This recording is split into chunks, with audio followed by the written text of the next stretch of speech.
P বস্তু এবং Q বস্তু, দুইটা বস্তু দেওয়া আছে। দেখো প্রশ্ন যারা বুঝো এখন বুঝে ফেললো, রেকর্ড থেকে দেখে নিও। পি বস্তু কিউ বস্তু, দুইটা বস্তু কত, একটা হচ্ছে 40 কেজি ভর আর একটা হচ্ছে 20 কেজি ভর। এরপরে হচ্ছে পি কিউ এর মধ্যবর্তী দূরত্ব কত মিটার, 10 মিটার।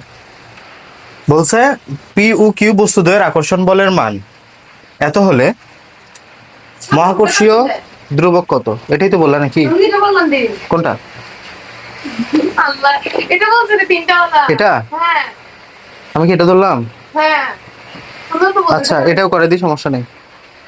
তাহলে দেখো পি বস্তু এবং কিউ বস্তুর ভর কত, ব্যাস দেওয়া আছে, দূরত্ব দেওয়া আছে, বস্তু দ্বয়ের আকর্ষণ বলের মান এত নিউটন হলে মহাকর্ষীয় ধ্রুবক, মহাকর্ষীয় ধ্রুবক মানে কি, জি এর মান বের করতে বলছে। তাহলে দেখো আমরা সূত্র কি জানি, F is equal to G into m1 m2 divided by D square. বাকি কি বের করতে হবে এখানে, জি। তাহলে জিটাই পাশে রাখো, বাকি সব এর পাশে নিয়ে যাবা। তাহলে আমরা সহজভাবে একটু লিখি, আগে এটাই পাশে লিখি পুরোটা, D to D square is equal to কি হবে, এফ। এটাই পাশে লিখলাম, এটাই পাশে লিখলাম। এখন জিটাই পাশে রেখে বাকি সব এর পাশে পাঠাবো। তো এফটা উপরে আছে, তো এদিক থেকে এদিকে গেলে যেটা নিচে আছে এটা উপরে চলে যাবে, যেটা উপরে আছে ওটা নিচে চলে আসবে, গুণটা ভাগ হবে, ভাগটা গুণ হবে, ডি স্কোয়ারটা উপরে চলে যাবে আর m1 m2 নিচে চলে আসবে।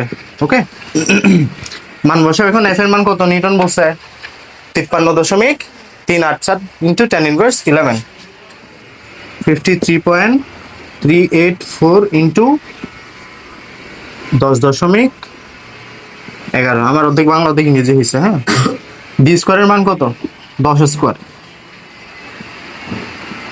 এরপর m1 এর মান কত, কত কেজি, 40। এটার কত কেজি, 20 কেজি। আনসারটা বের করতে পারবে ক্যালকুলেটরে? কিভাবে বের করবা, এটার সাথে গুণ করবা, গুণ করে এটাকে ভাগ করে দিবা, কত আসে, 6.673 10^11।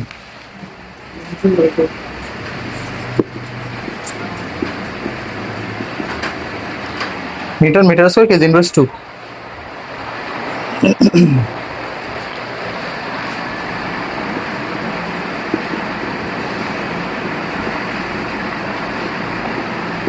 বুঝছো কিনা, বুঝে গেছে? সূত্র একই। হ্যাঁ বলো।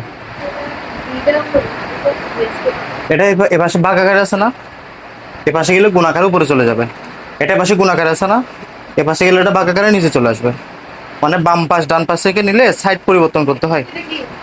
কোনটা, newton metre square KG inverse 2।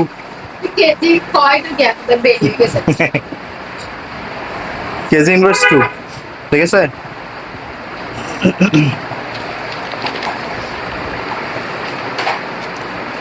এরপরেরটাও তোমরা পারবা, পি কিউ বস্তু বরকে দ্বিগুণ করা হলে, হ্যাঁ অনেকটা একই,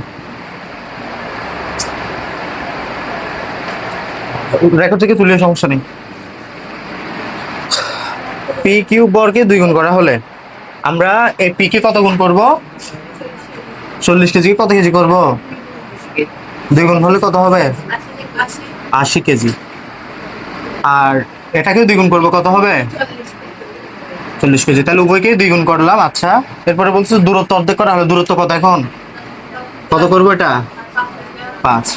বলের কি পরিবর্তন হবে, আবার কি বের করবো, F. F is equal to G into m1 m2 divided by D square. G এর মান আমরা বের করছিলাম কত, ওইখানে জি এর মানটা বসাই দিবা, একটু আগে যেটা বের করলা, 6.673 ইন্টু 10^11 গুণন m1 এর মান কত, 80, 80 এটা 80 গুণন m2 এর মান কত, 40, ডি স্কোয়ারের কত 5, 5 স্কোয়ার না, বুঝছো? মানটা বের করবা, কত আসে, 1.75 ইন্টু 10^8 নিউটন। শেষ। তাহলে বলতেছে বলের কি পরিবর্তন হবে, আগে বল কত ছিল, 53 দশমিক এত নিউটন, এখন কত হয়েছে 1.something 10^8 নিউটন। এটা থেকে একটা বিয়োগ করে দিলে তুমি পরিবর্তনটা পেয়ে যাচ্ছ, বুঝছো? ঠিক। মানে তুমি নর্মালি আগে ওজনটা আছে, এরপরে এটাকে ডাবল করে দিলা, দূরত্ব অর্ধেক করে দিলা, আবার এফ বের করলা, দেন তুমি যাচাই করলে কত নিউটন। তোমাকে এখন যেটা দেওয়া আছে এই যে এখান থেকে এটা বিয়োগ করে দিয়ে পরিবর্তনটা যাচাই করতে পারো। ওকে।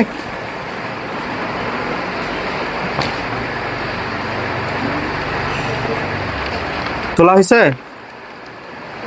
মুছে দিচ্ছি। এর পরেরটা আরো সহজ, তুমি যেটা দিয়েছো আর কি, খেয়াল করো।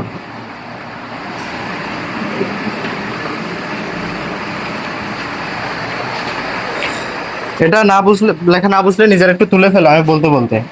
এটা হচ্ছে এম বস্তু, বড় হচ্ছে এটা 40 কেজি। এটা থেকে এন বস্তুর দূরত্ব হলো যে 4 মিটার। এটা হচ্ছে 30 কেজি। এটা থেকে 2 মিটার দূরত্ব অবস্থিত হচ্ছে আমাদের পি বস্তুটা। এটা হচ্ছে 35 কেজি।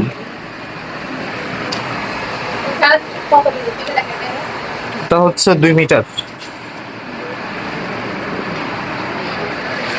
বলতেছে কি মেরু অঞ্চলে এন বস্তুটির ওজন বের করো।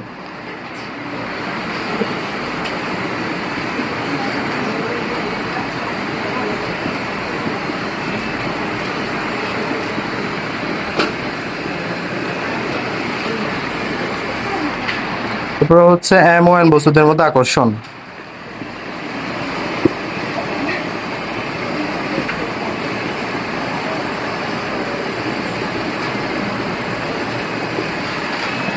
এবং এন ও পি বস্তুর মধ্যে আকর্ষণ বল।